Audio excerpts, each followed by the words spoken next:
আজ ছিল আমাদের বাড়িতে বাৎসরিক রামকৃষ্ণ ঠাকুরের পুজো। তো আজ সারাদিন আমি কি করলাম সেটাই দেখাবো। আজ দেখবে তোমরা আমার ওই বাড়ির ভিডিও। তো কেমন আছো তোমরা সবাই? আশা করি খুব খুব ভালো আছো। আমিও আছি বেশ। একটা নতুন ভিডিওর সাথে তোমাদের সকলকে ওয়েলকাম। তো আগের দিন বলেছিলাম, তোমরা হয়তো যারা ভিডিও দেখো বা দেখেছিলে তারা জেনে থাকবে যে আমার বাপের বাড়িতে পুজো হয় এই সময়, মানে এই তারিখে রামকৃষ্ণ ঠাকুরের বাৎসরিক অনুষ্ঠান হয়। আমি একাদশীর দিন বলেছিলাম। তো এবার শরীরটা খারাপ ছিল আমাদের প্রায় সবারই, তো আমি আগের দিন যেতে পারিনি। এই যে পরের দিন সকালে আমি রওনা দিয়ে দিয়েছি, বেশ সকাল সকাল, আরও সকাল সকাল হতো, তাই এটা ওটা করতে করতে বেলা হয়ে গিয়েছে। তা ছেলেটা আর আমি দুজনেই বেরিয়ে পড়েছি যাব। দেখো রাস্তাঘাটে একটা লোক নেই, বেশ সকাল 7টা মতন বাজে। তো আমরা চলে যাচ্ছিলাম। আর আজ হলো আমার বাপের বাড়িতে রামকৃষ্ণ ঠাকুরের বাৎসরিক অনুষ্ঠান। প্রতি বছর হয় এই অনুষ্ঠানটা, বুদ্ধ পূর্ণিমার দ্বাদশীতে হয়। এই তিথি ধরে আমাদের ঠাকুর উদ্বোধন হয়েছে, মন্দির উদ্বোধন হয়েছে। তো সেই তিথি ধরেই, মানে ঠাকুর প্রতিষ্ঠা করা, মন্দিরের উদ্বোধন একই সাথে। তো সেই তিথি ধরেই প্রতি বছর আমাদের বাড়িতে এই বাৎসরিক অনুষ্ঠানটা হয়ে থাকে। তা দেখলে আমি চলে এসেছি, এখানে আমার মা, ওখানে রাঁধুনি যে কাকিমা এসেছে, ও কাকিমাই রান্না করবে। উনি করে কয়েক বছর ধরে। তা কাকিমা বলছিল একটু পুজো দিয়ে নাও উনুনে। এখন তো উনুন না, এখন যেহেতু গ্যাস ওভেন, তা মা সেটাই পুজো দিয়ে নিচ্ছিল। আমি একটু ক্যাপচার করে নিলাম। মা সমস্ত মিষ্টি দিয়ে, জল মিষ্টি দিয়ে পুজো দিয়ে নিল। তারপরে আমি স্নান করে, মানে শরীরটা খুব একটা ভালো না, বললাম না আমাদের, ওর বাবার তো ভীষণ শরীর খারাপ, ওই জন্য আমি যেতে পারিনি। আমারও শরীর ভালো না, ছেলেটারও তাই। তো যাই হোক, অল্প একটু স্নান করেছি, একদম অল্প করে স্নান করে আমি রেডি হয়ে নিয়েছি। আর আমি কিন্তু নির্জলা উপোস আছি। আর এই দেখো পরে আমি শাড়ি টাড়ি পরে নিয়েছি। আর এই শাড়িটা হলো মাই ওই বাড়িতে কিনে রেখে দিয়েছিল। মা বললো তোর আর আনতে হবে না, আমি এটা কিনে রেখেছি, সেটাই পরিস। আমি ঠিক আছে, মানে এটা আমারই, দুটো কিনেছে, মার একটা আমার একটা। মারটা পরেনি, সেম শাড়ি। মারটা হলো বাটল গ্রিন কালারের আর আমারটা রেড। তো আমারটা পরেছিলাম, মারটা মা পরেনি, মা অন্য একটা পরেছিল। তো যাই হোক, এই যে, তো তারপরে সেটা পরে দেখলে আয়নার সামনে একটু ঢং করে নিলাম। আর এই অনুষ্ঠানটা সম্পর্কে আমি বলি একটু। আমাদের মন্দিরটা আজ দেখতে দেখতে 28 বছর হয়ে গেল, এবারের পুজো দিয়ে 28 বছর কমপ্লিট হয়ে গেল। তো আমরা না প্রতি বছর আমাদের পরিবার, আমাদের বাড়ির প্রত্যেকটা মানুষ এই বছরের এই বিশেষ দিনটার জন্য আমরা অধীর আগ্রহে মানে অপেক্ষা করে থাকি এই দিনটা কবে আসবে। এটা আমাদের কাছে একটা ইমোশান বলতে পারো। এই যে আমাদের ঠাকুর এসেছেন কৃপা করে আমাদের বাড়িতে, এটা আমাদের পরম সৌভাগ্য। কারণ ভগবান কৃপা না করলে আমাদের কারোর কিছু করার ক্ষমতা থাকে না। ভগবান কৃপা করে যে পরিবারে যাবেন সেটাই সৌভাগ্য, সবই ভগবানের ইচ্ছাতে উনি এসেছেন, এটা আমাদের সৌভাগ্য। তা আমরা আমাদের যেমন ক্ষমতা সেরকম করে আমরা করি, আমাদের সাধ্যের মধ্যে আমরা করি। আমাদের বিশাল কিছু করার ক্ষমতা হয়তো নেই, তো ভগবান যেটুকু দিয়েছে সেটুকু করেই অনুষ্ঠান করি। তা দেখতে দেখতে আজ 28 বছর হয়ে গেল। তা দেখলে আমাদের মন্দির, খুব ছোট্ট মন্দির, কিন্তু এটা আমাদের কাছে স্বর্গ, একটা আমাদের ইমোশান বলতে পারো। আমাদের পুরো বাড়ির প্রত্যেকটা মানুষের কাছে এই যে, তো 28 বছর আগের তৈরি সেই মন্দির। তা সেটাই। আর এই দেখতে দেখতে প্রতি বছর পুজো হয়, এখনও হয়ে আসছে। ঠাকুরের আশীর্বাদে, ঠাকুর যদি চান আগামীতেও হবে, হয়তো এর থেকেও ভালো হবে। সেটা ভগবানের ইচ্ছা, ভগবানের ইচ্ছা ছাড়া তো কোনো কিছু সম্ভব না, এটা আমি মনে প্রাণে বিশ্বাস করি। কারণ ভগবানের ইচ্ছা ছাড়া, ভগবানের কি বলবো, নির্দেশ ছাড়া না একটা গাছের পাতাও নড়ে না। এটা আমি কীর্তনে শুনেছি, পাঠে শুনেছি যে ভগবানের নির্দেশ ছাড়া কিচ্ছু হয় না। তো সেটাই ভগবানের ইচ্ছা। তা দেখো কি সুন্দর করে মন্দিরটা ফুল দিয়ে, বেলুন দিয়ে সাজানো হয়েছে। আর এখানে সবাই কাজ করছে। আমার দিদি এসেছে আগের দিনই, আমি তো যেতে পারিনি। দিদি উপোস আছে, মা উপোস আছে, পিসি উপোস আছে, পূজা উপোস আছে, পূজা আছে, আমি আছি। তা অনেক লোক, তা আমার খুব একটা কাজ করা লাগে না, ওই যে সবাই মিলে কাজ করছে। আর আমার দিদি ভীষণ কাজ করে, ও খুব কাজে এক্সপার্ট।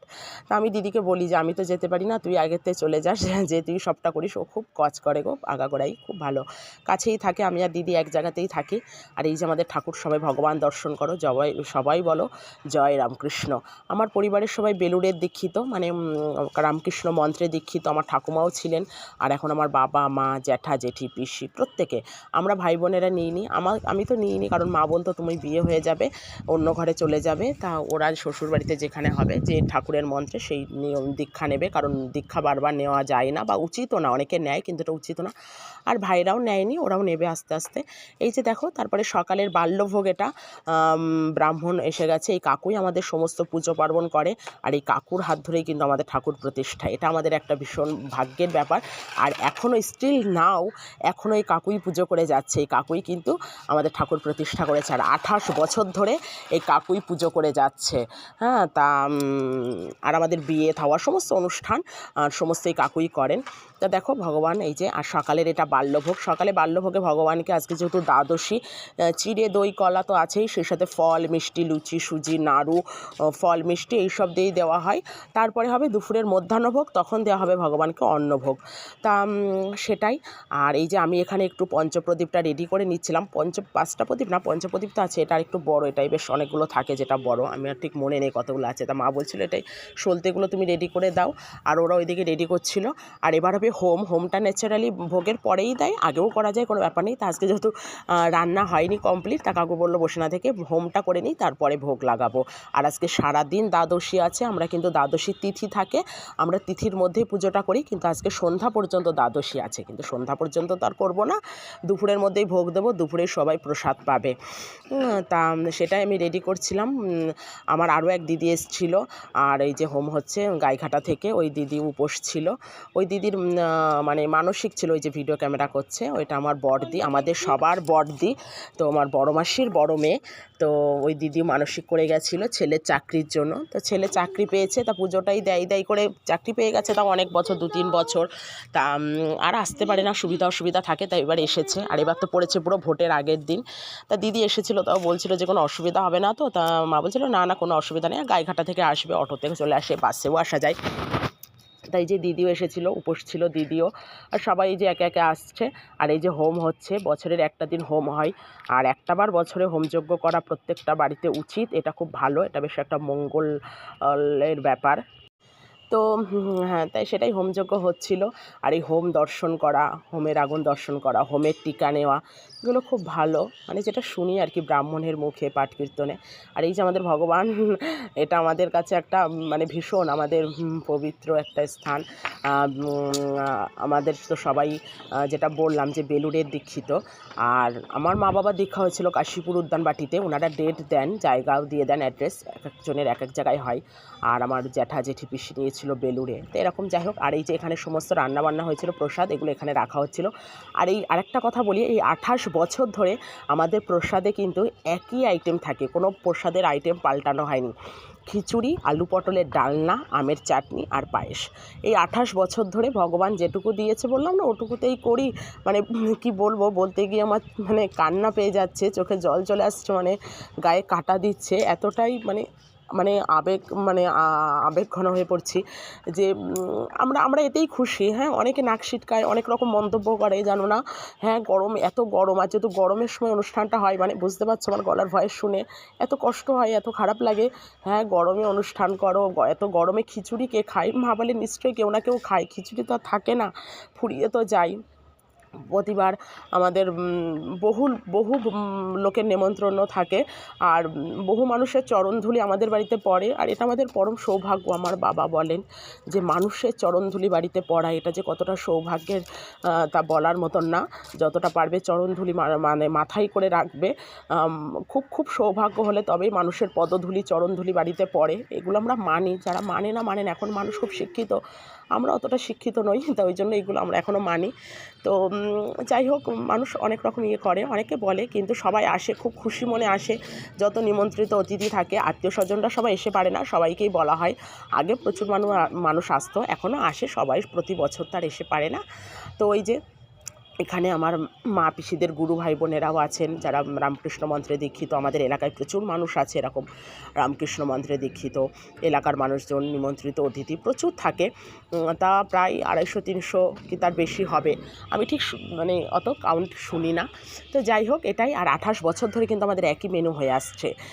অনেক সময় উঠেছে অনেক বছর মেনু পাল্টানোর কথা, কিন্তু তারপরে সেই ঘুরে ফিরে একই। হয়তো ভগবানও এটাই চান, ভগবান যদি কোনো দিন চান সেদিন নিশ্চয়ই পাল্টানো হবে, তা ওই সেটাই হয়।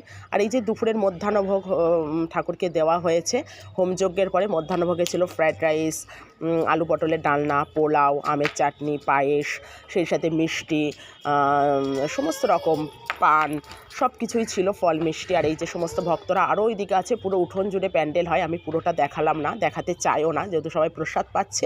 এটা ভগবানের কাছে প্রার্থনা করি যেন আগামী 100 বছর ধরে আমাদের মানে পরবর্তী জেনারেশনরাও এই অনুষ্ঠান করে যায় এবং ভক্তরা এইভাবে আরও বড় করে হোক এবং প্রচুর প্রচুর মানুষ এসে প্রসাদ পাক, ভগবান দর্শন করুক, অনুষ্ঠান আরও বড় হোক, এটাই রামকৃষ্ণদেবের কাছে প্রার্থনা।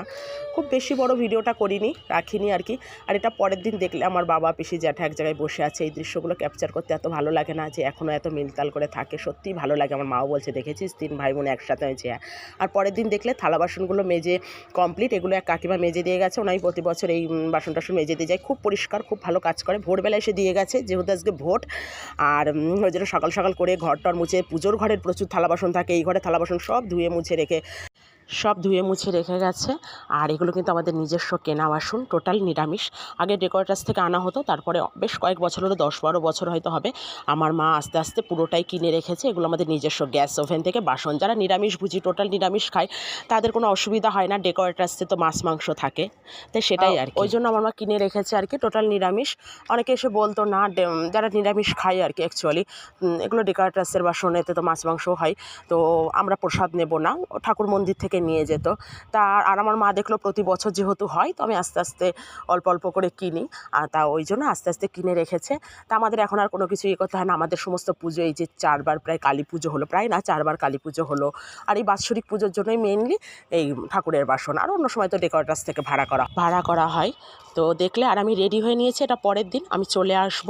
ভাই বলছে দাঁড়া, ও দিতে আসবে, ও আবার ছাড়বে না, ও গেছে এক জায়গায়, কোথায় গেছে আমি জানি না, বলছে আমি বাইকে করে দিয়ে আসবো। তা আমি রেডি হয়ে বসে আছি, চলে আসবো, ভোট দিতে হবে। দেখুন দুপুরবেলা খেয়ে দিয়ে বসে আছি, তা ভাবলাম চলো তোমাদের সাথে একটু আয়নার সামনে একটু দাঁড়াই। ও এসে আবার বাইকে করে দেবে, আমি বলছিলাম টোটোই চলে যায়, তা ছাড়বে না। তা আজ এই পর্যন্ত, টাটা।